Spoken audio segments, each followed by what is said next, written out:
കാശിക്ക് വന്നില്ലേ? കാശി, ഗയ, അലഹാബാദ്, ഈ ട്രിപ്പ് നിങ്ങൾക്ക് എങ്ങനെ ഉണ്ടായിരുന്നു? എല്ലാവർക്കും നമസ്കാരം. ഈ ട്രിപ്പ് എനിക്ക് അനുഭവപ്പെട്ടത് കാരണം അങ്ങനെപ്പോലുള്ള ആൾക്കാർ ഇത്രയും കഷ്ടപ്പെട്ട് ഞങ്ങളെ ഈ ടൂർ പ്രോഗ്രാമിൽ ഉൾപ്പെടുത്തി ഈ കാശി, ഗയ എന്നീ സ്ഥലങ്ങളിൽ ഇവിടെ വേണ്ട രീതിയിൽ ഞങ്ങളെ മാർഗനിർദ്ദേശങ്ങൾ തന്ന് ഈ സംഗതികൾ കാണിച്ചു തന്നതിന് വളരെയധികം നന്ദി രേഖപ്പെടുത്തുന്നു. കൂടാതെ അങ്ങയുടെ ഫുഡ് അറേഞ്ച്മെൻറ്റ്സ് വളരെ അപ്രീഷിയേറ്റഡ് ആയിരുന്നു എന്ന് വീണ്ടും നമുക്കത് പറയാതിരിക്കാൻ വയ്യ. നന്ദി, നമസ്കാരം. നല്ലതായിട്ട്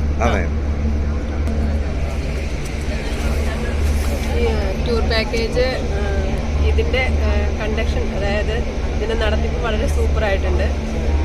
അതിൻ്റെ ജേണി സ്റ്റാർട്ട് ചെയ്തത് മുതൽ ഇപ്പോൾ എൻ്റെ ഇതുവരേക്കും ഇതിൻ്റെ എല്ലാ നടത്തിപ്പും ഇതിൽ ഗൈഡ് തന്നവരും പിന്നെ പ്രകാശ് ഡ്രൈവർ പിന്നെ സാറ് പിന്നെ എല്ലാം ഞങ്ങൾക്കിപ്പോൾ ഈ ഹോട്ടൽ അറേഞ്ച് ചെയ്തത് അവിടുത്തെ സ്റ്റേ എല്ലാം വളരെ സൂപ്പറായിരുന്നു. സൂപ്പർ. Thank you.